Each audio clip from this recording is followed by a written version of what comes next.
Chris Lenois, back with you on the Green Mountain Mornings program. Joining me now on the phone, as he does every Friday, to talk about news and issues that affect the community, Randy Holhut, Deputy Editor of The Commons, your reader-supported independent news and views source for Windham County, free on stands every Wednesday and online at commonsnews.org.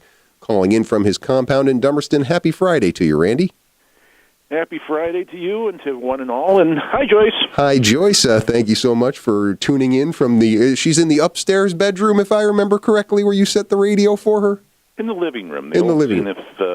Portable that can actually get this radio station. They can actually tune into AM. It's amazing. Although we do have the repeater signal now on 100.3 Which doesn't reach FM, up the hill. which doesn't make it all the way to Dummerston. Now, it's great to be in this kind of environment and certainly have people tune in however they can, including the podcast or BCTV here filming us now, having this conversation as they are doing when we get together with folks from the media. Want to go back to last week's edition of The Commons, Randy, the Thanksgiving edition, if you will, since you and I didn't get a chance to chat last Friday. But important news on an internal sort when you had the headline in the last week's edition of The Commons about Olga Peters, longtime reporter for The Commons, moving on now to be news director of WTSA. Yes, a change of scenery for Olga, and a different medium that she wanted to try her hand at, and also getting the imprimatur of the man, the legend, Tim Johnson. Yeah. Had I known, I would have tried to get her in on the radio more often, but a couple of times when I floated the idea to her, she didn't seem too pleased with the idea of getting up at the hour that this requires. But I guess, part of that was balancing the job of the print media, which is a very different kind of schedule than it is for a morning radio host. You guys are working a lot of evenings. A lot of evenings, a lot of mornings, a lot of as many. Well, not quite as many hours as Tim used to, since he used to do an 80-hour week as a matter of routine. But in Olga's case, she's getting eased into her routine with getting the training on all the equipment, and she's writing the newscasts right now, and you'll eventually hear her on the air in a little while. But they're trying to split up the jobs because they realize that no one person can truly replace what Tim did for covering the news of Windham County. And she really is looking forward to it. And also, now that podcasts and YouTube and Facebook and everything else is as much a part of radio as the microphone, she's able to provide those skills and learn those skills to her new employer. Yeah. And just one more note on Tim retiring from that position. I still swear he cloned himself somewhere along the way and just didn't tell anybody, because the way he was able to be at so many different things and be responsive to so many different organizations in the community was commendable. I'm sure Olga will do a great job as well. I got to meet Olga back when I was the marketing and PR director at Marlboro College. She came up for an event we did there when we had the New Yorker writer Elizabeth Colbert come and speak. And I think that was like one of the first things she actually did for the Commons. Talk a little about her trajectory as a writer and reporter for you all. Well, she was hired as a part-time reporter back in 2009, and as part of Jeff starting to beef up the Commons and make it less of an opinion paper and more of a newspaper. And she learned fast. She has a film degree, but the skills she learned as a filmmaker, in terms of scripting and plotting a story arc, she was able to instantly apply to writing news stories. She was diligent and willing to learn and willing to dig and willing to not take crap from anybody.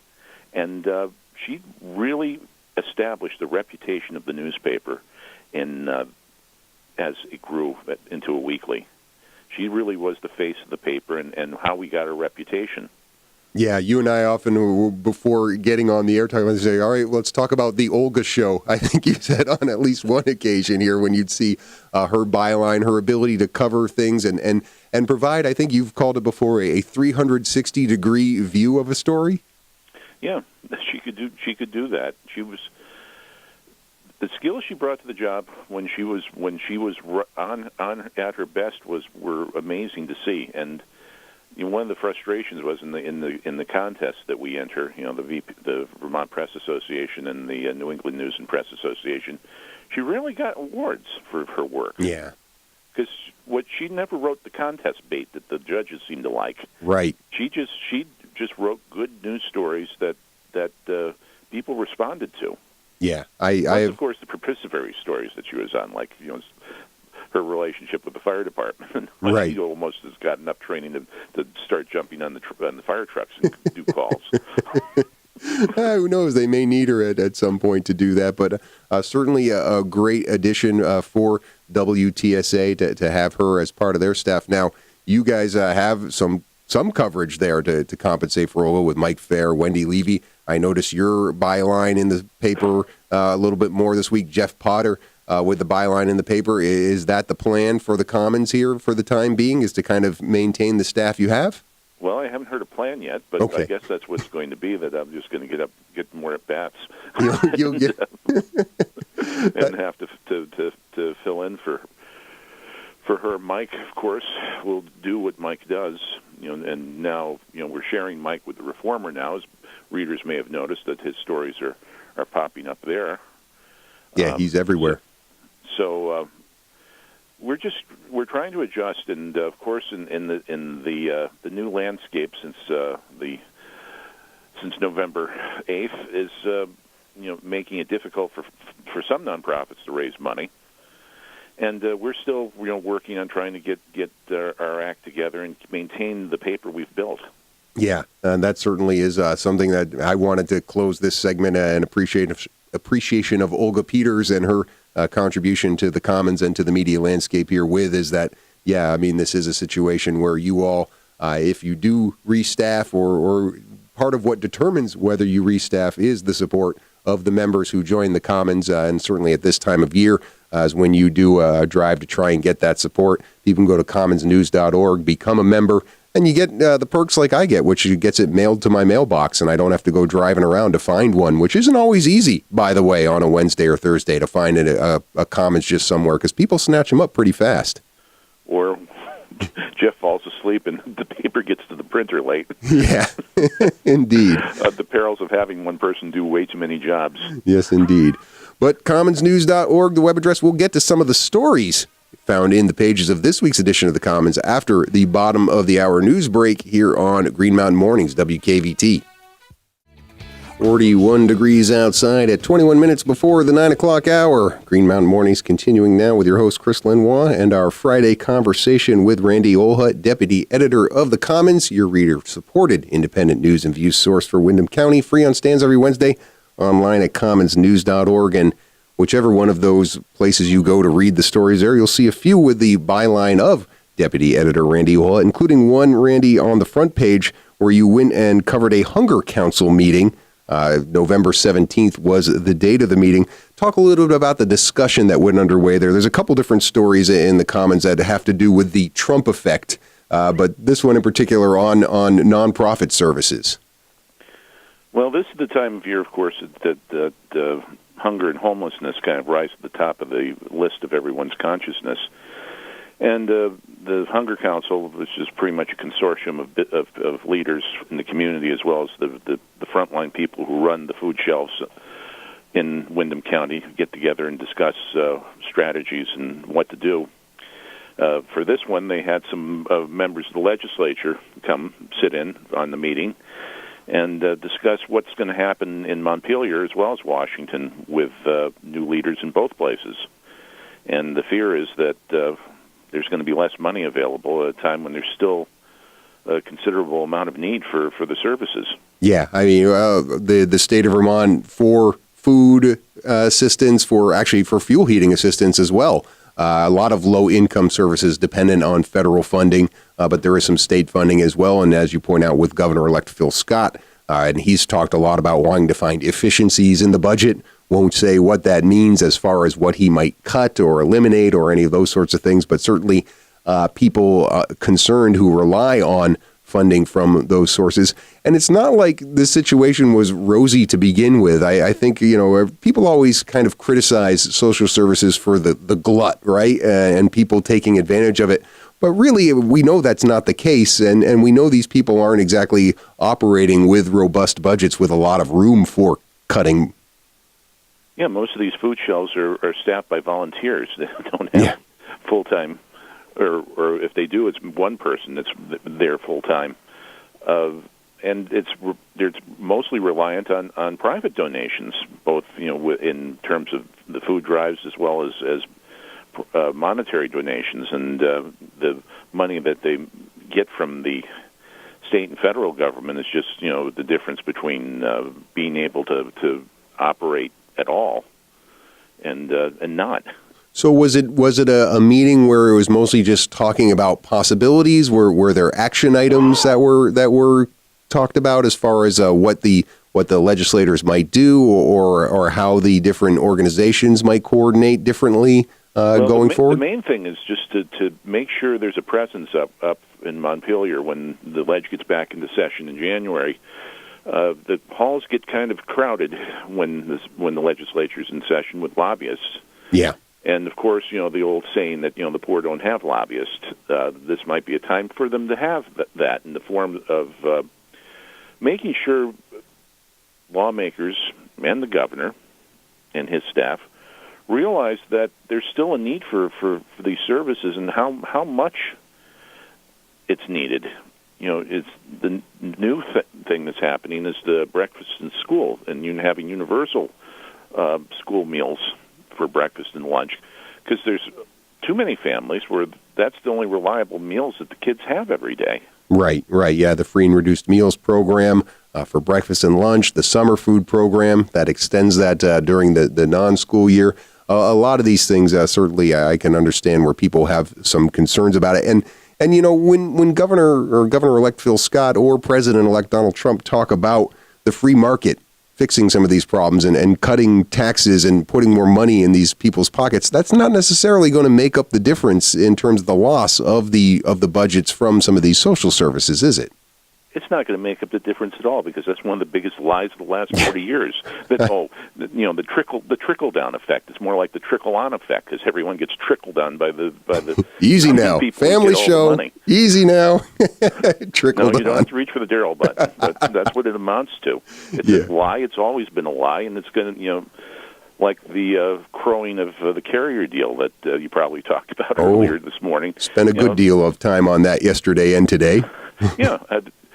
Carrier was going to save $70 million by shipping jobs to Mexico. Instead, they got $70 million of tax breaks to keep a fraction of the jobs that they wanted to ship to Mexico, and that's a victory. Yeah, and still sending jobs to Mexico and probably cutting the salaries of the people who are staying in the United States. And actually, I just want to add, too, you talked about the Darryl button, and Darryl was on yesterday as well talking about the Windham County Heat Fund. And you talk about another thing where people who need food assistance also need to make that choice about fuel, that old heat or eat choice that low-income families have to make, and that is what organizations like those who are part of the Hunger Council had to deal with when they had that meeting that you covered. A companion story on the front page of the Commons from Wendy Levy going to an inclusion center meeting. A little bit different in terms of talking about the Trump effect there with regards to policies around the Americans with Disabilities Act, but also personal attacks on these people. And, there's a lot of concern out there. I haven't heard about any instances in our community of that, but I have heard about it in other places in Vermont. I don't know if you've heard differently as far as any personal attacks or people being targeted. I've not heard anything in our area yet, but then doesn't mean it hadn't happened. But right. we know the climate is changing out there, and a lot of people feel empowered to start speaking their minds about things they don't like. Right. And unfortunately, that means a lot of people who have been long defined as the other are now targets for abuse. And this wasn't more of the meetings that Wendy attended to weren't more just of a sharing of fear that they were going to be scapegoated in the new political climate we're entering, but more of just a reminder of the needs that the simple prosaic need of. It's tough to get around Brattleboro if you're in a wheelchair. Yeah. It's tough to go to arts events if there's no accommodations made for you if you have special needs. And we have a community that has a lot of people who came to this community because of some of the services for people with disabilities, whether it goes back to the history of the Austin School in our community or other services here. we have a population that needs accommodation, and we don't always have I guess I want to say, the wherewithal to do it. I think that there's a lot of businesses out there that would love to be more accommodating to the ADA, but, you take some of these older buildings on Main Street and to make them accessible is not an easy task. Well, like the Hooker Dunham building, where precisely. And then, to get to our office, you have to climb a rather formidable flight of stairs, which means or the radio station WVEW. That's 2 flights, big flights of stairs to get up to the studios there, and there's no way to put elevator in that building, and that's why they've been grandfathered into by the ADA. But it means accessibility problems.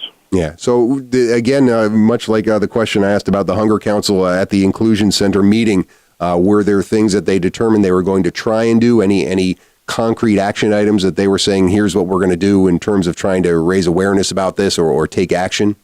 I think this was just putting it on the radar of policymakers. Yeah. And it was commendable that Town Manager Peter Elwell was at the general meeting as opposed to the arts meeting that was there, and the arts groups being more aware, saying that they'll be more aware, but everything is up for grabs right now. We're still kind of feeling our way through this new landscape. It's been almost a month since the election, and there's still no sense of what the future is going to look like, except that it's not going to probably be very good. Yeah, well, it's going to be again and it feels like it's not that different from the past 8 years here, where we have to turn inward and take care of ourselves. And we are not an affluent community, but we do our best here. I thought Jeff Potter's story on the inside section of the Commons, talking about United Way of Windham County and the Kids in Coats Fund that they've assumed from the Brattleboro Reformer, the Christmas stocking getting underway. We had Sue Graff from United Way on the program here as well to talk about the work that they do. But I thought Jeff's story, where they talked about the first, I think it was 300 coats that they were able to give away to kids. Well, the 300 families were served by that, and that's really only a fifth of what the Reformer did in its last drive. And the reality is that they've tried to fill the vacuum with the Reformer giving up the Christmas stocking, but it's not the same. No. And they really, for the first year they did what they could, and for a second year they need to do even more. Right, and I know they've set a pretty ambitious goal for the coming season in terms of raising money from now until next winter time. But they're going to need to hit that goal because, again, funding from other sources is probably going to dwindle. We're not probably going to see any sort of booming economic recovery anytime soon. This is affecting municipalities as well. Wendy's story on the Towns&Villages page about the town of Vernon looking for 6% cuts to different departments. I think of Vernon and all the work they've done since knowing Entergy Vermont Yankee was going to close to eliminate services, going to pay as you throw, getting rid of the police department. I can't even imagine what a 6% cut looks like for some of these small little places. Well, it just comes down to nickel and diming, like trying to figure out who's going to mow the grass at the Vernon Historical Society's building, or how many hours is the town library going to close, or it's just this scenario has been seen in other towns, trying to cut back on services because of the lack of funding. Right. And then it all comes back to, why don't we have nice things? Uh-huh. Because a certain group of people aren't paying their fair share of taxes. Right. I mean, you think about some of those things, mowing the grass in the cemeteries in Vernon. Somebody is going to have to volunteer to do that. But it's not just the labor. It would be the cost of the gas to operate the mower. It would be the wear and tear on the equipment, and somebody is going to have to shoulder the burden of those costs if the town cannot. And Vernon not alone in making those decisions, and some very difficult decisions to be sure, but certainly feel for them as well as the other communities that are looking at more cuts of services that make living in little towns special, quite honestly, right? I mean, these are the kind of things that make living in a small town part of the appeal. Well, part of the things you kind of take for granted. I mean, you expect the roads to be plowed in a snowstorm, right, or filled in when it gets washed out by the rain. You expect your schools to do a decent job. You expect to have a modicum of police protection when you need it. All these things are not givens anymore. Maybe if we can just have Brooke Shields or some of her celebrity friends come and do nice articles about different businesses in all these places, that can solve all the issues. A great story you did about the Robb Farm, and kind of a surprising story for them, right? That they were going to be featured in People magazine? No, it's already out there. It's out, right. A celebrity gift guide, and Brooke gave a shout-out to the Robb Farm and their maple syrup. They'll use a lot of maple syrup in the Shields household. and Helen and Charlie Robb were just flabbergasted about this because, of course, Brooke never showed up at the farm. Right. Yeah, I love the quote that you had in there from Helen. I would recognize Brooke Shields if she came to the farm.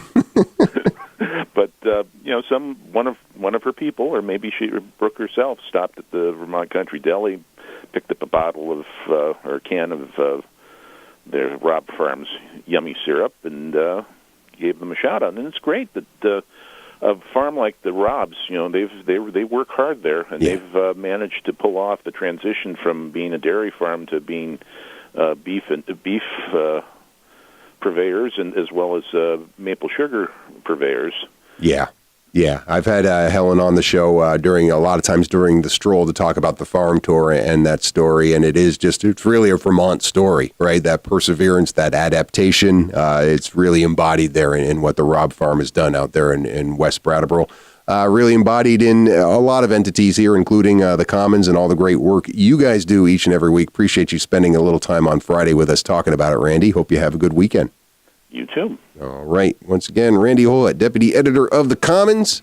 commonsnews.org is the web address where you can go and become a member of this reader-supported, independent, award-winning news and views source for Windham County.